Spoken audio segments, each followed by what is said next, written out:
sunod-sunod na putok ng baril ang nag-iwan ng takot at pangamba sa mga residente at occupants ng mga unit ng Azure Urban Resort and Condominium sa Parañaque City. Sa naganap na insidente ay 2 ang namatay at 4 naman ang nasugatan. Isa sa mga naging biktima ng nasabing shooting incident ay ang 29 years old na commercial model at aspiring actor na si RJ Dain Gonzales. Sino nga ang salarin at ano kaya ang nagtulak sa kanya para gawin ang karumaldumal na krimen? 2 ang namatay habang 4 ang sugatan sa nangyaring barilan sa Parañaque City kagabi.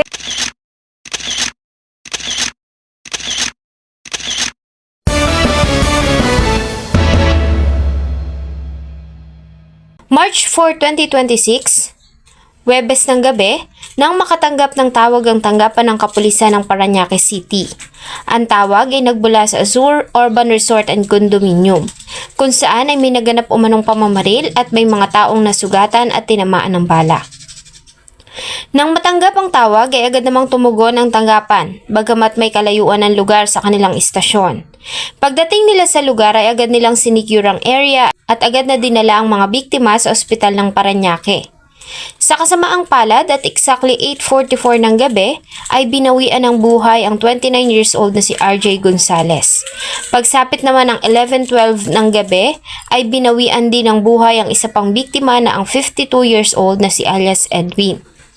Samantalang ang 4 naman na tinamaan din ng bala ay agad na nalapatan ng lunas. Kalaunan, ang 3 ay agad ding na-discharge samantalang nanatili naman ang isa sa hospital habang nagpapagaling. Subalit positibo namang kinumpirma ng PNP na stable na ang kalagayan nito at malayo na sa panganib. Dahil sa nangyari, agad na nagsagawa ang Parañaque Police ng isang masusing investigasyon. Mula sa kuha ng mga CCTV camera at statement ng mga nakasaksi, ay agad nilang napagtagpi-tagpi ang pangyayari. Sa kuha ng CCTV, sa timestamp na 7:49 ng gabi, ay nakita ang pagbaba ng suspect mula sa building. Pagbaba nito ay tinahak nito ang daan patungo sa Azure Residence Basketball Court sa West Service Road, Barangay Marcelo Green. Nang makapasok sa main gate ay agad nitong tinutukan ng baril ang 52 years old na biktima na si alias Edwin na ng mga oras na iyon ay nakatalikod sa kanya at nakatuon ng pansin sa mga naglalaro ng basketball. Nang matamaan ng pakay ay agad na nagkagulo sa loob ng court. Sa kuha pa rin ng CCTV ay nakitang pumasok ng court ang suspect at sa pagkakataong ito ay randomly nitong pinagbabaril ang mga taong kanyang makita. Unang tinamaan ng bala ang 29 years old na si RJ Gonzales. Sumunod nito ay 4 pa ang tinamaan. Matapos ang ginawang pamamaril ay nakita itong naglalakad lang na lumabas ng compound at tinahak ang daan patungo sa malapit na mall. Agad namang nakilala ang suspect na ang 59 years old na si William Maik de Guzman at unit owner din sa Azure. Walang sinayang na oras ang Parañaque Police at agad silang nagsagawa ng malawakang hot pursuit operation. Ang nasabing manhunt ay nakarating pa hanggang sa Indang, Cavite, kung saan ayon sa PNP, lumalabas na ang number ng suspect ay na-trace na naroon ng location. May mga pinuntahan din silang mga lugar sa Metro Manila matapos makakuha ng tip na maaaring naroon ng suspect. May team ng R2, may team po dito sa DID, sa DSOU, RSO. Halos lahat po ay pinagalaw natin just to arrest the suspect. We went as far as, of course, Indang, Cavite kasi may lumalabas po yung number po niya doon na lumalabas na pumipitik po yung location po doon sa Cavite and other places in Metro Manila. Hanggang sa isang tip ang natanggap nila na maaaring ang suspect ay nagtatago sa condo unit ng asawa nito sa Barangay Moonwalk, Parañaque City. Nang ma-receive ang tip ay agad na nagpadala ng mga tao ang Parañaque Police para kumpirmahin ang information. Matapos ang ginawang verification, March 6, 2026, makalipas ang 2 araw na paghahanap ay naaresto nila ang suspect. Until that time, nung gabi po, kahapon po ay may na-receive po tayo information. Of course, from the community na yung suspect ay posibleng andun po sa condo unit dito sa may Gilmondo. And after due validation, ay pinuntahan po natin. At doon nga po ay naging successful po tayo at andun nga po yung suspect. Nakuha mula sa kanyang possession ang 2 9mm na pistol at 47 rounds na mga bala. March 7, 2026, sa ginawang media conference, sinabi ng PNP na ang suspect na si William Maik de Guzman ay nakumpirma nila na may outstanding warrant pa mula sa Regional Trial Court ng Taguig dahil sa ginawa nitong pagpatay noong 2012. Simula noon ay nagtago na ang suspect at naging mailap sa batas. Taong 2023 ay nahatulan nito subalit bigo ang Taguig PNP na maaresto ang suspect na naging unit owner pa ng Azure. Isa pang palaisipan sa Parañaque PNP ay kung paanong nakakuha ng lisensya ang suspect sa kanyang firearms gayong may outstanding warrant ito. Nalaman din nila na dati na itong may kinasangkutang kaso sa Visayas, bagamat napawalang sala ito doon. Ang suspect natin ay after a thorough investigation at saka sa pagsisiyasat po natin, kasi po immediately na-identify po natin, we were able to find out na may pending warrant of arrest po siya for homicide. And ito nga po ay aside from that, may lumalabas po na allegedly may kaso pa po siya sa somewhere in Visayas, pero parang naayos po nila yun. Sa pagkakaaresto sa kanya ay inilahad niya ang dahilan kung bakit nagawa niya ang pamamaril. Ayon kay William Maik de Guzman, ay matagal na silang may alitan at di pagkakaunawaan ng biktima na si alias Edwin. Parehong unit owner ang dalawa sa Azure. Malimit umano kasing mag-ingay ang biktima sa unit nito at kadalasan ay marami itong kasama doon na nagiinuman.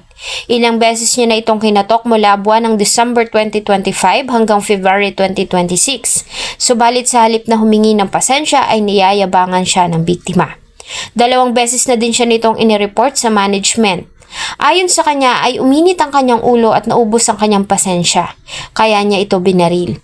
Subalit nang tanungin kung bakit niya idinamay ang iba pang tao na kanyang binaril, sinabi niya na nataranta siya dahil iniisip niya na baka siya naman ang barilin, kaya naman pinagbabaril niya lahat ng tao na kanyang makita. Na siya namang naging dahilan sa kamatayan ng 29 years old na si RJ Dain Gonzales. Ano po silang alitan, 2 beses po kasing may reklamo sa kanya doon po sa management at sa security po ng condominium hotel. At yun po ang nagtulak sa kanya para gawin ang bagay na ito. At naiingayan po siya kasi nakatira po sila sa isang building lang. Yung isang biktima, yung unang binaril po niya, sa isang building po siya nakatira, yung isa nasa 8th floor and yung isa po ay nasa 10th floor. And 2 beses po na kumakatok po, allegedly kumakatok po yung suspect natin doon sa unit po ng biktima kasi naiingayan po siya palagi. So ito po ang lumalabas na naging motibo niya para gawin po yung mga bagay na ito.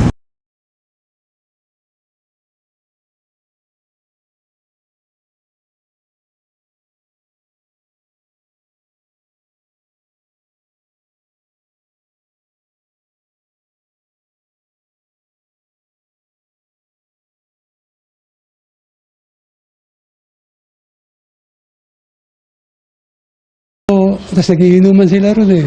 Nagtatawanan, tapos kung ano na ho sinasabi. Paulit na sinasabi nila sa akin na yung company namin ang pumatay sa nanay mo. Kung baka yung pababarilin na rin nila ako, parang nag-cover ako sa loob ng basketball court. Para kung yung mga taga ron, babarilin ako. At least meron akong defense. March 8, 2026 ay ginawa ang inquest proceedings sa suspect na sinampahan ng 2 bilang ng kasong pagpatay at 4 na bilang ng kasong frustrated murder. Kasabay nito ay inihain na rin sa kanya ang kanyang nakabinbin na warrant of arrest mula sa Taguig RTC. Sa lahat ng naging biktima ng shooting ay natuon ang atensyon ng lahat sa biktima na si RJ Dain Gonzales. Si RJ ay residente ng Calamba, Laguna kung saan naninirahan ang kanyang mga magulang. Bunso ito sa magkakapatid kaya naman paborito ito ng kanyang mga kapatid at ng kanyang ina. Bata pa lang si RJ ay pangarap na nito maging artista. Nang makapagtapos ng high school ay nag-enroll ito sa UP Los Baños at kumuha ng kursong Bachelor of Science in Agricultural Economics. Sa UPLB ay naging active si RJ sa teatro dahil nga pangarap niya talagang maging artista. Nang makapagtapos ng college ay nakakuha ng project si RJ sa ilang commercials at kalaunan ay kinuha itong host ng Bingo Plus. Kaya naman mula sa Calamba, Laguna ay mas pinili ni RJ na manatili sa Parañaque City. At sa Azure nga ito nakakuha ng unit. Mas accessible kasi ang lugar lalo na nga at sumasabak na rin ang binata sa mga acting workshop. Maliban sa pag-aarte ay mahilig din si RJ sa sports gaya ng racing, jiu-jitsu at syempre ang paboritong laro ng mga kabataang Filipino, ang basketball. Malimit na makikita si RJ na naglalaro ng basketball sa Residence Basketball Court ng Azure. Isa ito sa way ng binata para mapanatili ang kanyang magandang pangangatawan. Subalit sino namang mag-aakala na madadamay ito sa karumal-dumal na krimen? Isa pa sa mga bagay na nagbigay ng sakit sa pamilya ni RJ ay ang kuha ng video matapos ang krimen. Nang matamaan ng bala ang binata ay agad itong bumagsak sa gilid ng basketball court at nanatili doon ng 30 to 40 minutes. Makikita sa nasabing kuha ng CCTV na ilang beses pa nitong sinubukang bumangon at iginalaw ang kanyang mga paa bago ito tuluyang nawala ng malay. Sa kabila ng kalagayan nito ay walang naglakas ng loob na lumapit para tumulong. Maging ang pamunuan at staff ng Azure ay hindi lumapit para magbigay sanang ng first aid. Wala ding ginawa ang mga security at sa halip ay hinayaan nila ang mga biktima at hinintay pa ang pagdating ng mga pulis. Ayon sa pamilya, ay napakahabang oras ng 30 minutes. Marahil kung naisugod agad sa paggamutan ng biktima, ay maaaring nailigtas pa ito. Kaya naman nananawagan ang pamilya na dapat managot ang Azure management sa nangyari. Maliban dito ay hindi rin umano nag-reach out sa kanilang pamunuan ng Azure, ganong nasa loob ng kanilang compound na ganap ang krimen. Dahil dito, plano ng mga biktima at ng pamilya ng mga ito na sampahan ng kaso ang Azure Management, kabilang na dito ang kasong reckless imprudence resulting to homicide and physical injuries. Ganon din ang civil case damages para sa ginastos sa mga biktima sa hospital bills at funeral expenses. Ganon din ang moral at exemplary damage. Sasampahan din nila ng kasong negligence o breach of duty ang mga security ng nasabing pamunuan. Bagamat nakaligtas sa panganib ay labis naman ang tinamong trauma ng 4 na mga biktima. Pero ang higit na naapektuhan ng lahat ay ang iniwang pamilya ng 2 nasawi. Po nan hinahabol po kami, doon po kami tinamaan na po. Si RJ po yung una pong matamaan. Noong time na yun po, hindi ko po siya nainda, hindi po siya masakit or anything po. Mas iniisip ko lang po na tumakbo para sa buhay namin. Ayon sa ina ni RJ ay mabait ang kanyang anak at labis na disiplinado. Mataas ang pangarap nito at marami pa itong nais marating kaya naman hindi nila matanggap na nawala ito dahil sa napakababaw na dahilan ng suspect. Maraming salamat po sa inyong patuloy na pagtangkilik ng atin pong mga videos. Huwag niyo pong kalimutang mag-iwan ng inyong saloobin at suggestion sa atin pong comment section. Thank you so much po and see you on my next video.